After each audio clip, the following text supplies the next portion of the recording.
નમસ્કાર, હું રાજ. આપ જોઈ રહ્યા છો સ્પાર્ક ટુડે ન્યૂઝ. વડાપ્રધાન નરેન્દ્ર મોદીજીના 1 વર્ષ સુધી નવું સોનું નહીં ખરીદવાના સંદેશની અપીલને લઈને સુરતના જ્વેલર્સમાં સકારાત્મક માહોલ જોવા મળી રહ્યો છે.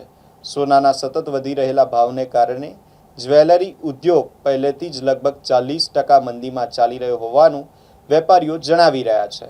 જ્વેલર્સનું માનવું છે કે વડાપ્રધાનની આ અપીલ બાદ દેશમાંથી કરોડો રૂપિયાનું હુંડિયામણ વિદેશ જતું અટકશે અને લોકો પાસે રહેલું સોનું ફરીથી બજારમાં આવશે. તેના કારણે સોનાના ભાવમાં ઘટાડો થવાની શક્યતા સાથે ઉદ્યોગ સાથે જોડાયેલા કારીગરોને પણ સતત રોજગાર મળી રહેશે. ભારતમાં જન્મથી લઈને મરણ સુધીના પ્રસંગોમાં સોનાને શુભ પ્રતીક તરીકે ઉપયોગમાં લેવામાં આવે છે. ત્યારે લોકો ઇન્વેસ્ટમેન્ટ માટે રાખેલું સોનું પ્રસંગો માટે બહાર કાઢશે તો બજારમાં માંગ અને પુરવઠામાં સંતુલન સર્જાઈ શકે છે. માનનીય પ્રધાનમંત્રી દ્વારા એક નિવેદન કરવામાં આવેલું છે, જેમાં સોનાની ખપત ઓછી કરવાની અને જે સોનાનો જે ઉપયોગ છે એની સાથે ક્રૂડમાં એટલે જે વપરાશની આપણે ડે ટુ ડે જે વપરાશ કરીએ છીએ એમાં પણ ઓછું કરવાની એક વાત છે. એમાં અમે જ્વેલર્સ લોકો પણ આ ચિંતામાં સાથે સહભાગી છે, કારણ કે આપણું ભારતનું જે મોટું એક હુંડિયામણ જે છે એ સોનાના ઇન્વેસ્ટમેન્ટ દ્વારા અને સોનામાં જે ક્રૂડનું જે એક વળતર આવે છે આ બંનેની સામે હુંડિયામણ વપરાઈ જતું હોય છે.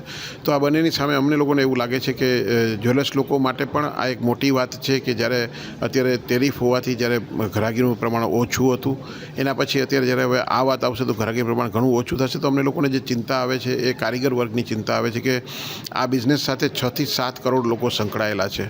આ 6 થી 7 કરોડના ફેમિલીઓ સંકળાયેલા છે, સાથે જ્વેલર્સ લોકો સંકળાયેલા છે, કારીગર વર્ગ સંકળાયેલો છે. અને ભારતનું જે કંઈ હેન્ડમેડ જ્વેલરી માટે ભારત જે પ્રચલિત છે એ કારીગરો પાસે અત્યારે પણ કામ ઓછું હતું અને હવે આ થવાથી કદાચ કામ ઓછું થાય એવી ભીતિ લાગે છે. તો ત્યારે અમે જ્વેલર્સ લોકો એક માનનીય પ્રધાનમંત્રી શ્રી તથા ફાઇનાન્સ ડિપાર્ટમેન્ટમાં જેમ જ્વેલરી કાઉન્સિલ દ્વારા રજૂઆત કરેલી હતી અને એક મોનેટાઇઝેશન દ્વારા એક કદાચ લોકોનું સોનું પાછું માર્કેટમાં ફરતું થાય અને જે કંઈ અત્યારે આપણા જે રિચ્યુઅલ્સ છે કે જેમાં આપણે જન્મથી લઈને મરણ સુધીમાં કન્ટિન્યુઅસમાં સોનાને એક સુકન્યાળ ધાતુ તરીકે આપણે વાપરીએ છીએ અને લગ્નમાં બાકી બધા કોઈ પણ ફંક્શનોમાં પણ સોનું જે સારી રીતના વપરાય છે, તો એ કારીગર વર્ગને કામ મળતું રહીએ, સોના ચાંદીનો ઉપયોગ પણ એ રીતના થતો રહે, પ્રસંગો પણ સારી રીતના થતા રહીએ, એવી કોઈ એક સારી એક સમજ દ્વારા બધા વચ્ચે સાથે મળીને આનું સોલ્યુશન લાવીએ એવું લાગી રહેલું છે.